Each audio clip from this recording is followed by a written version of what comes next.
नमस्कार दोस्तों, मैं बनवास कुमार आपका हार्दिक स्वागत करता हूं मेरे यूट्यूब चैनल में। तो जी हाँ दोस्तों, मिशन सक्सेस माइंड में आपका हार्दिक स्वागत है, हार्दिक अभिनंदन है।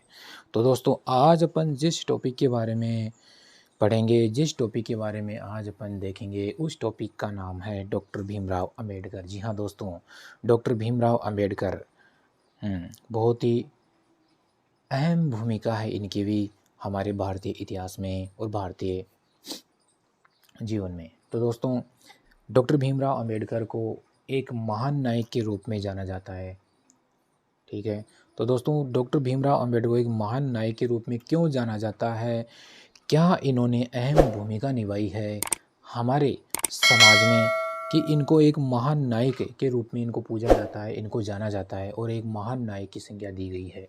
तो जी हाँ दोस्तों, आज अपन इन्हीं महान नायक के बारे में, इनका जो जीवन परिचय है, इनकी जो जीवन गाथा है, इनका जो जीवन परिचय है, जीवनी है, बायोग्राफी है, उसी के बारे में अपन इस वीडियो में डिटेल से जानकारी प्राप्त करेंगे। तो दोस्तों, बिना किसी टाइम वेस्ट किए हुए चलते हैं अपने इस टॉपिक के ऊपर। और दोस्तों, इन महान नायक की जो जीवनी है, बायोग्राफी है, इसको जानने के लिए बने रहिए मेरे वीडियो में एंड तक। तो दोस्तों, आज अपन देखते हैं डॉक्टर भीमराव अंबेडकर का जो जीवन परिचय है, उसके बारे में अपन डिटेल से इस वीडियो के अंदर देखेंगे।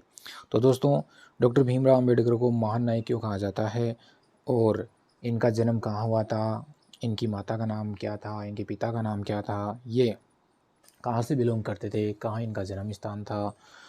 ठीक है, इन्होंने राजनीति के परिप्रेक्ष्य की दृष्टि में और ऐतिहासिक परिप्रेक्ष्य की दृष्टि में अपने समाज के अंदर अपना जो गहरा प्रभाव डाला है, एक जो अहम भूमिका निभाई है, उन सब के बारे में इस वीडियो में देखेंगे। तो जी हाँ दोस्तों, चलते हैं अपन।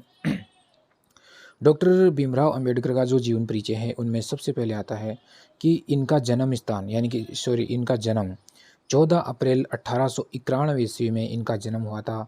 मध्य प्रदेश के इंदौर शहर में स्थित महू नामक स्थान है, वहाँ पर इनका जन्म हुआ था। इनके जो जन्म का नाम था वो था भीमराव बाबा साहेब अम्बेडकर। भीमराव बाबा साहेब अम्बेडकर, ये इनका जन्म का नाम था।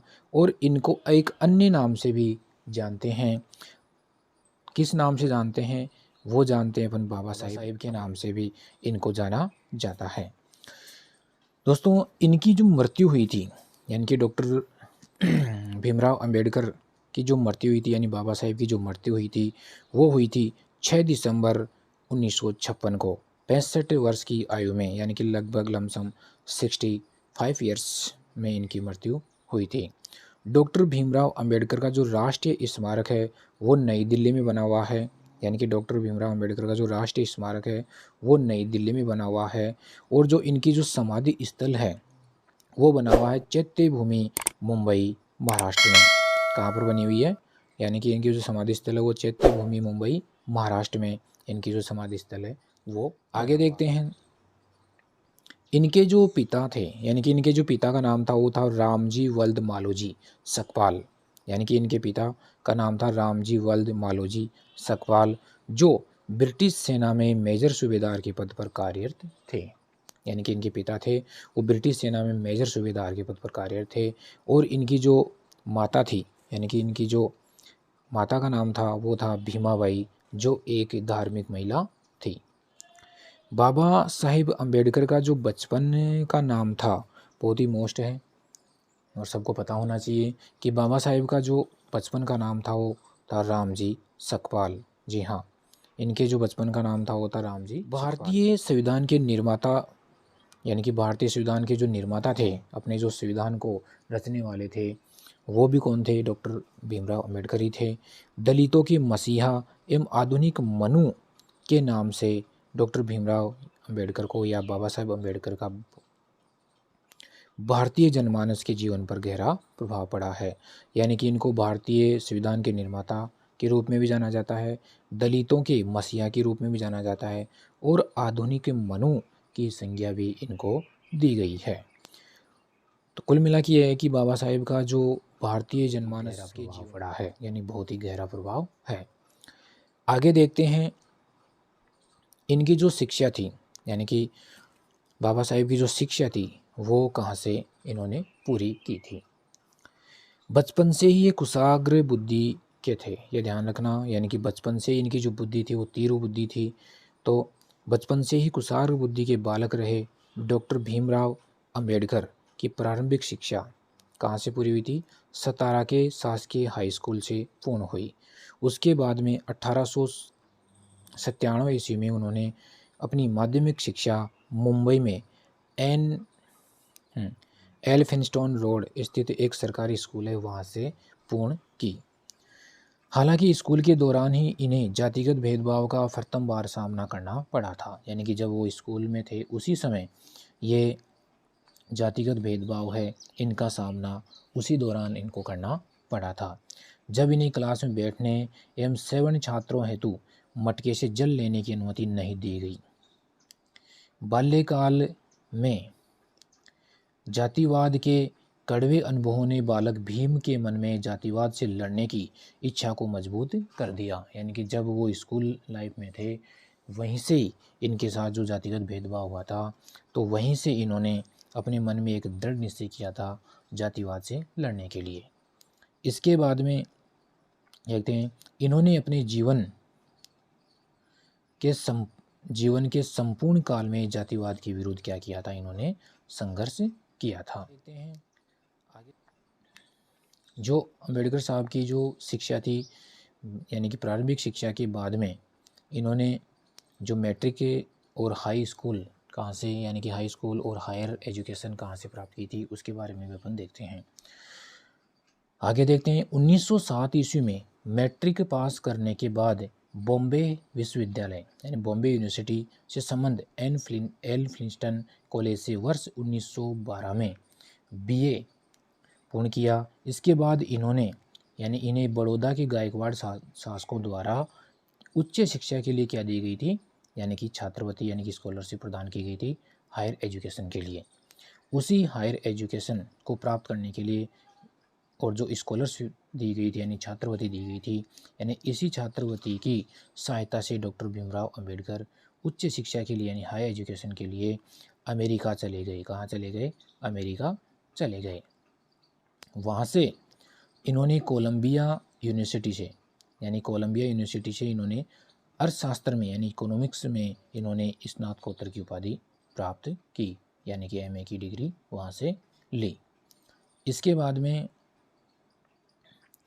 पश्चात वे विधि की शिक्षा के लिए यानी कि लॉ की शिक्षा लेने के लिए, लॉ करने के लिए वो कहाँ चले गए? लंदन स्कूल ऑफ इकोनॉमिक्स में चले गए।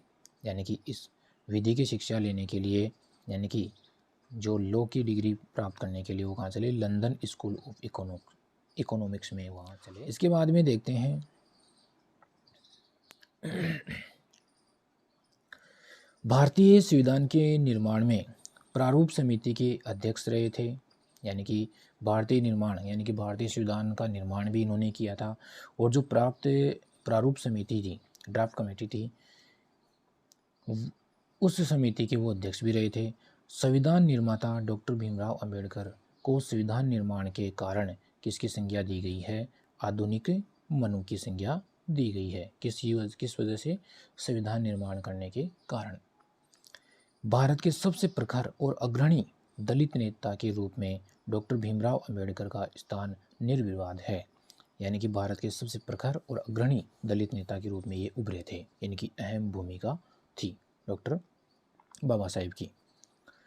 वह दलितों के महान नायक के रूप में जाने जाते हैं। हर साल 14 अप्रैल को उनकी जयंती मनाई जाती है। यानी कि हर साल 14 अप्रैल को इनकी जो जन्म दिवस है उस उपलक्ष्य पर यानी कि जयंती मनाई जाती है। उन्हें बाबा साहेब अंबेडकर के नाम से भी जाना जाता है। डॉक्टर अंबेडकर ने अपना पूरा जीवन छुआछूत और जातिगत जैसी जो सामाजिक कुरीतियाँ थी यानी कि सामाजिक बुराइयाँ थी उनके खिलाफ संघर्ष में लगा दिया। यानी कि जो अपना संपूर्ण जीवन था, ठीक है, वो पूरा का पूरा छुआछूत और जातिवाद जैसी जो सामाजिक कुरीतियाँ अपने समाज में थी उनके खिलाफ संघर्ष में लगा दिया। यानी कि उनके खिलाफ जो संघर्ष किया था, ठीक है, स्ट्रगल किया था, उसमें लगा दिया। इसके बाद में देखते हैं कि इस बीच वह गरीब, दलितों और शोषितों के अधिकारों के लिए संघर्ष करते रहे और स्वतंत्र भारत के वो पहले विधि एवं न्याय मंत्री थे। यानी कि स्वतंत्र भारत के वो पहले विधि और न्याय मंत्री थे। इसके बाद में देखते हैं अपन जो इनका आरंभिक जीवन है, इसके अंदर एक दो पॉइंट और थे, वो भी देख लेते हैं। डॉक्टर भीमराव अंबेडकर यानी कि भीमराव रामजी अंबेडकर का जन्म ब्रिटिशों द्वारा केंद्रीय प्रांत कौन सा, अब जो मध्य प्रदेश में है, स्थापित नगर व सैन्य छावनी कौन सा, महू, कहाँ पर पड़ता है ये, मध्य प्रदेश में यानी कि एमपी में, महू नामक स्थान पर हुआ। वे रामजी मालूजी सकपाल और भीमाबाई की 14वीं संतान व अंतिम संतान थे। यानी कि वो 14वीं संतान थे। उनका परिवार मराठी था, यानी कि उनका परिवार मराठी था, क्योंकि महाराष्ट्र में उनका मध्य प्रदेश में जन्मा था, लेकिन वो मराठी थे। और वो आमडवे गांव जो आधुनिक महाराष्ट्र के रत्नागिरी जिले में है, वहाँ से वो संबंधित था, यानी कि वहाँ वो रहते थे। नेक्स्ट है, वे हिंदू महार जाति से संबंध रखते थे, यानी कि उनकी जो जाति थी वो थी महार जाति थी, और जो अछूत कहे जाते थे, और उनके साथ सामाजिक और आर्थिक रूप से गहरा भेदभाव किया जाता था। यानी कि उनकी जाति विशेष को लेकर समाज में आर्थिक और सामाजिक स्तर पर यानी कि उनसे बहुत ही गहरा भेदभाव किया जाता था। आगे देखते हैं इनका जो राजनीतिक जीवन है वो कैसे गुजरा था, और राजनीतिक क्षेत्र में उन्होंने क्या भूमिका अपनी अदा की थी। उसके बारे में देखते हैं कि राजनीतिक जीवन यानी कि बाबा साहेब अम्बेडकर का जो राजनीतिक जीवन था वो कैसा रहा। 31 जनवरी 1920 को एक साप्ताहिक अखबार जिसका नाम है मूक नायक वो शुरू किया। कब? 31 जनवरी 1920 ईस्वी को एक साप्ताहिक अखबार था, यानी कि वीकली न्यूज़पेपर था, मूक नायक, वो शुरू किया। 1924 ईस्वी में बाबा साहेब ने दलितों को समाज में अन्य वर्गों के बराबर स्थान दिलाने के लिए बहिष्कृत हितकारिणी सभा की स्थापना की। यानी कि बहिष्कृत हितकारिणी सभा की स्थापना की। कब? 1924 ईस्वी में। इसके बाद में देखते हैं 1932 ईस्वी में महात्मा गांधी जी और अंबेडकर यानी कि डॉक्टर अंबेडकर के बीच एक संधि हुई, जिसको पूना पैक्ट के नाम से भी जाना जाता है। बहुत ही अहम पॉइंट है ये, बहुत ही महत्वपूर्ण पॉइंट है कि 1932 में जो पूना पैक्ट हुआ था वो किन के बीच में हुआ था, पूना संधि हुई थी वो किन के बीच में हुई थी, महात्मा गांधी जी के और डॉक्टर अंबेडकर यानी कि बाबा साहेब के बीच में ये संधि हुई थी, पूना पैक्ट। अगस्त 1936 में स्वतंत्र लेबर पार्टी की स्थापना की, यानी 1936 ईस्वी में, यानी कि अगस्त 1936 ईस्वी में स्वतंत्र लेबर पार्टी की स्थापना की।